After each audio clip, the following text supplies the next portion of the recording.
Here's my take on the Middlesbrough game yesterday. To be quite honest with you, I thought we well matched Middlesbrough right up until the point Dan Neil got sent off. I thought we could have took the lead, we could have gone in 2-0 up, as far as I'm concerned. But once again, an inept referee.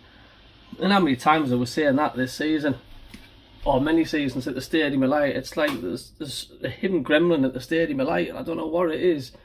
It just seems to get the most abominable referees we could possibly get.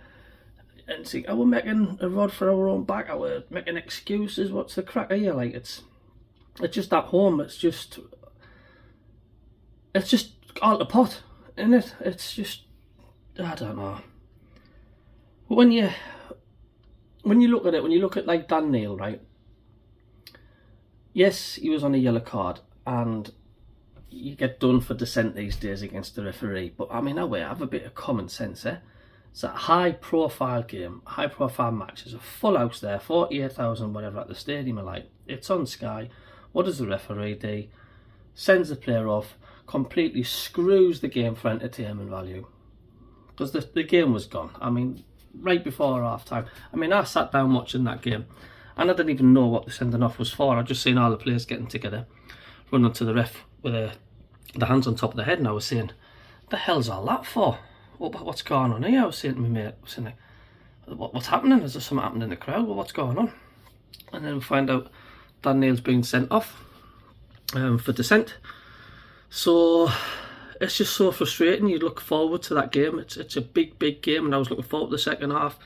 And it was just like the goodness had just been sapped out of you within a second. And you could tell that in the Stadium of Light second half, because you could hear a pin drop. And not just that, the referee was just so inconsistent throughout especially the whole of the first half. You know, every single time the ball went into their box and we challenged the goalkeeper for the ball, we just had to touch their goalkeeper and he was getting a free kick constantly all the time.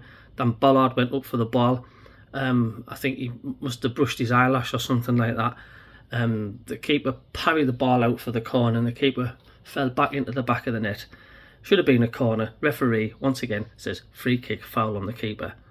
Not the fact like it was the keeper's own momentum which took him into the back of the net, but no, because how dare Dan Bollard jump up because he's wanting to get the ball as well as the goalkeeper, because it's classed as a physical game and it's a battle. What's he supposed to do? Just stand there like that? Is he supposed to just stand there and just like say, well, I'm not going to jump up, I'm going to let you completely get the ball? But that's all it seems to be, doesn't it? It's like, you cannot, for love of money, challenge your goalkeeper in the box. I mean, this has gone on for years in other games. I mean, look at the Man U game that time when they played Wolves, and the keeper was all out with this. The player brought them down and all sorts, not even a penalty on out. But it's just something that has to change, because, you know, it's two players going together for the ball, it's physical. Why the hell does the referee give the advantage to the keeper all the time? And this happened about 3 times in a period of about 10 minutes yesterday, and I was swearing and cursing. I tell you, it was just so frustrating to watch. It was like, and I think the players just thought, you know, second half as well, I just thought the players thought, what the hell? What we can't do anymore. We're trying our best, we can't do anymore. This ref is just a complete and utter tool. I mean, I will stick up for Middlesbrough on the times as well where we had a free kick as one of our players went down just outside the box, and it wasn't a free kick. There was a good foot gap between the person who's supposedly took the player down and the Middlesbrough player got a yellow card. It was nowhere near a foul. It was nowhere near a foul. He didn't get touched. In reality, our player should have got booked. But imagine if we'd have scored from there. Yeah, we wouldn't have been complaining, but there would have been hell on the Middlesbrough side. And this is what I mean, like the referee was just like that all through the game. It was just a complete shambles. And if it was a boxing match, I think, you know, Sunderland had just thrown the towel in. And I know it's rank to do so, because yeah, when you're a man down, you're a man down. And the heads just dropped. And we made Middlesbrough look like Barcelona, Madrid put together, because they weren't all that. We matched them in the first half. you know, their goals were just effortlessly. There were a couple that were well taken ones, but you could tell, especially the last 2 goals later on, the lads had just thought, mate, what's the frigging point? And it was just so frustrating, because what should have been a good, high octane, high energy game, full of atmosphere, would have been great viewing, especially for neutrals. It just turned flat as a fart because officials once again. And I know, like I say, whatever you've said to the linesman, if you aggressively, whatever, yes, it is a yellow card, but have some frigging common sense, man, will you? You know, you should have just got hold of Dandale and just told him and says, hey, it's a high profile game, and are you excited, and are you angry? Calm it down anymore. You're off straight away. You know, you're off. And then we've got the likes of Burstow and stuff. I can't get away with Burstow at the minute, or Birdstow. He just doesn't ding out for me like that flair. He's just, what's he doing? What's his purpose in the team at the minute? Apart from making the odd twizzle and getting a penalty now and again, or he just doesn't ding out. And I still think we're still lacking that cutting edge with our strikers. And it's just so frustrating. We keep getting injuries. Like, why do we always have key players out for lengthy spells at times? Like Ross Stewart, we've got like Peter Ekwar as well. That was really coming good. And it's just, we're constantly getting players injured.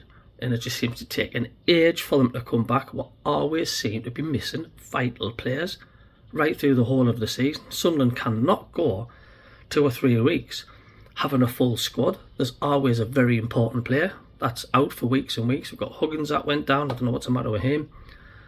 I cannot fathom why we get so many injuries, especially to vital players, for so long. There's got to be something going on. I don't know whether it's training, are we training too hard, are they wearing the wrong football boots when they're training, is it our cold? What is it? You don't see that happening with you know, the other teams and stuff. Yes, they get injuries, but it doesn't seem to be half as much frequent as what we do. But it was just a shite afternoon, and I'm still angry with it, the way it ended up. And it was, felt sorry for all the fans turning up, filled the stadium for absolute F-all. The referees were just totally ruined the game once again. You know, absolutely crap. You know, we've got the international break, thank God. We can sort of like put things together and get these injured players back if we can. And what a great time to bounce back against former Sunderland manager Alex Neil, Stoke City, at Stoke City. But yeah, it was frustrating, annoying, but we need to start getting more wins at home. You know, we've got to sort this fucking home form out. You know, it's at the minute I'm looking forward to when we play away from home, and I'm dreading when we play at home, because it was just a completely different team when we play at home. It's got to change. You know, home form's got to be just as good, and our performances has just got to be good at home as it is away from home. But however, the lads, we'll be back for more. We always are. And let's just see what happens in the next 2 weeks for news about the club and what's happening with the injured players.